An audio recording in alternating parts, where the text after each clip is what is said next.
This WR120 and ER50 is both so loud. Decatur County until 9:30 p.m. Eastern Daylight Time. At 8:43 p.m. Eastern Daylight Time, a severe thunderstorm was located 10 miles west of Greensburg, or 10 miles southeast of Shelbyville, moving southeast at 20 miles per hour. Expected hazards include 60 miles per hour wind gusts. This is a radar-indicated threat.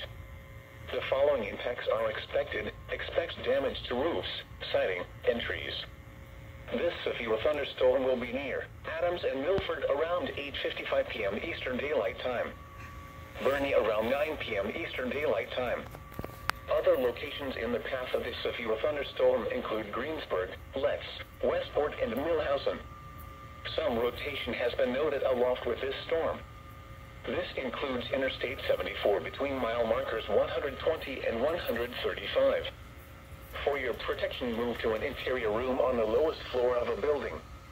Repeating, a severe thunderstorm warning has been issued until 9:30 p.m. Eastern Daylight Time for the following counties in Indiana, Decatur, and Shelby.